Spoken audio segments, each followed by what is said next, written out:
Bonsoir à tous et bienvenue dans cette formation en arche ossature, le logiciel arche ossature qui est un logiciel de dimensionnement en structure. Le logiciel arche même fait beaucoup de choses. Voilà, donc nous allons dans cette formation, nous allons nous consacrer sur la partie arche ossature. Donc sans plus tarder, nous allons commencer par la présentation. Dans cette vidéo, je vais essayer de vous faire la présentation du logiciel et le projet de formation.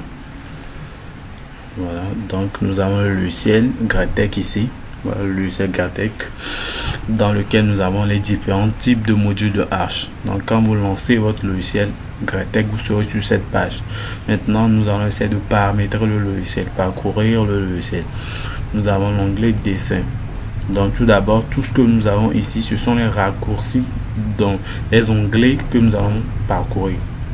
Nous avons l'onglet dessin, dossier plutôt, qui est ici les dossiers d'études. Donc tout ce que nous allons faire seront ici, leur destination sera ici. Donc vos enregistrements, tout ça là, puisque moi j'ai à travailler avec le logiciel, donc j'ai quelques dossiers que j'ai créés, monsieur Daké, projet créé de formation H, etc.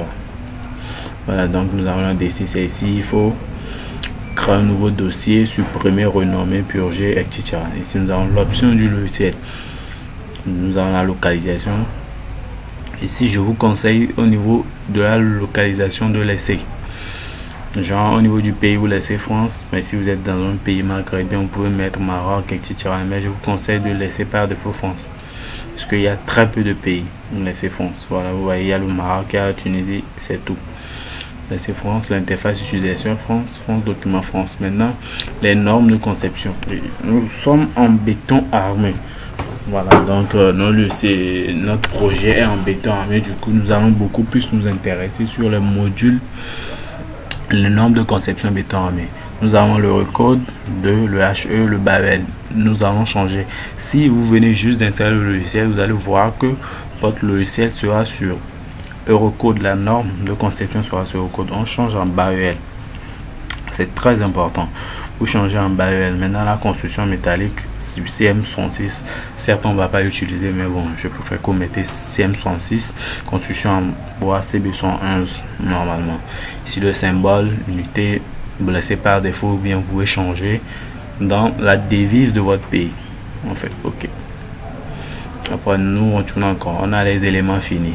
Les éléments finis, le mailleur, le solveur, vous laissez sur CM2. On retourne encore les notes. Vous allez choisir le type d'imprimante pour vos notes, c'est-à-dire les notes de calcul, tout ce qui va sortir là, vous changez. Ici nous avons Microsoft Paint ou PDS. Il y a encore d'autres types d'imprimantes, vous changez comme vous voulez.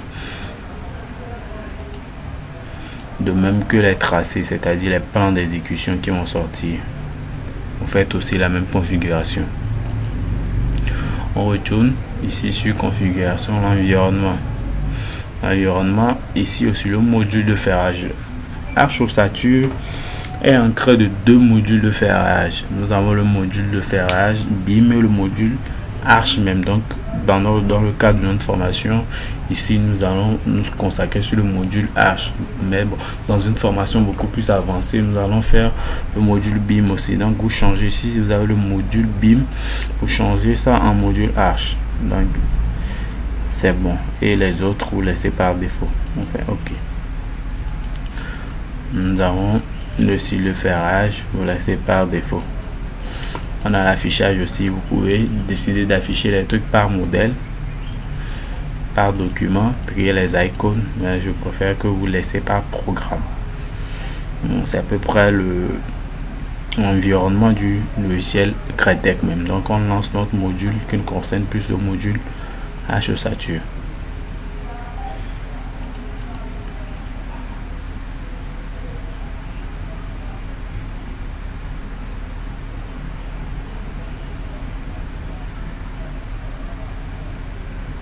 Voilà, donc nous serons sur cette page. Nous avons notre logiciel H ossature. Vous pouvez activer la grille comme ça. Voilà, ça c'est la grille qui nous permet de incrémenter, de définir nos lignes de construction, ce qu'on dit communément en robot, les lignes de construction. En CBS on dit la grille, voilà, la grille des axes. Donc c'est un peu près ça.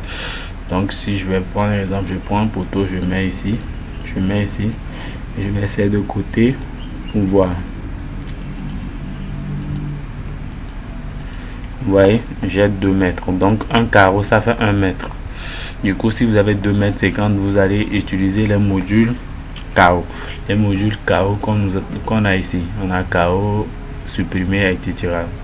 Mais c'est un peu plus difficile quand vous avez un projet qui est complexe. Moi je vous conseille beaucoup plus de faire votre grille en AutoCAD. Vous faites votre grille en AutoCAD simplement au calme et vous venez vous exporter ici. Il n'y a pas de souci. Si c'est le format IF, si vous voulez faire, vous importez aussi. D'accord, donc on vient, on parcourt ici les fichiers. Comme tout logiciel, l'onglet fichier est réservé pour tout ce qui est enregistrement, exportation, etc. On a généré, donc nous avons les outils, nos modélisations poteau, voile, poutre, chaînée, etc. Donc, nous avons les charges linéaires, l'habillage, les fils, cotation, à modifier, comme je viens de vous le dire, les tâches, les attributs, matériaux, les dimensions, les chargements. Voilà. Donc on a les hypothèses qui sont très importantes. On a l'hypothèse du bâtiment, donc ça dépend. Si vous voulez, vous allez commencer à insérer l'hypothèse du bâtiment. S'il y a un sous-sol, c'est à partir d'ici vous allez mettre. Donc vous allez définir le truc là, la code projet de votre la code projet ici. On revient dans l'hypothèse, on a les familles des éléments ici. On retourne les matériaux, très important, sur lequel je vais revenir après. Dans des neiges et vents, méthode de calcul de la descente des charges, les choix des méthodes réglementaires, les méthodes d'éléments finis, les méthodes de prédimensionnement par matériau global. Donc nous avons analysé. Nous avons ça ici, le type d'analyse. Il faut vérifier la structure, donc on vérifie la saisie, les emprises, les neiges, la modélisation, l'équilibre, tout. Donc ici nous avons les documents, les options, applications, voilà ici. Donc le logiciel par défaut sauvegarde tout ce que vous faites, donc c'est préférable de soit vous réduisez le délai de sauvegarde, soit vous augmentez, ça dépend de votre machine. On a l'option KO, voilà, les options de correction automatique de vos modèles, etc. L'affichage, les notes de calcul, donc on a presque tout ça ici. Donc nous avons leur raccourci ici, c'est dans le cas de notre formation, c'est les raccourcis que nous allons utiliser. On a aussi les unités, etc. Ici l'ampoule de vérification sur. Donc nous allons retourner sur notre projet. Donc c'est à peu près le projet, c'est la grille d'XF que j'ai créé par conception structurale. J'ai fait ma conception structurale et mon prédimensionnement, donc c'est ce que j'ai pu trouver. Voilà, donc dans la saisie, je vais essayer de saisir tout ça. Voilà, donc ça c'est le trimage, l'orientation de mes nervures. Dans la conception structurale, ça dépend de tout un chacun. Vous faites la conception structurale du point de vue économique, du point de vue technique, tout en tenant compte de l'architecture, de ne pas trop dénaturer le dessin de l'architecte. Voilà. Ok. Donc je vais m'arrêter ici pour cette vidéo. Nous allons revenir dans une prochaine vidéo pour débuter le projet de formation.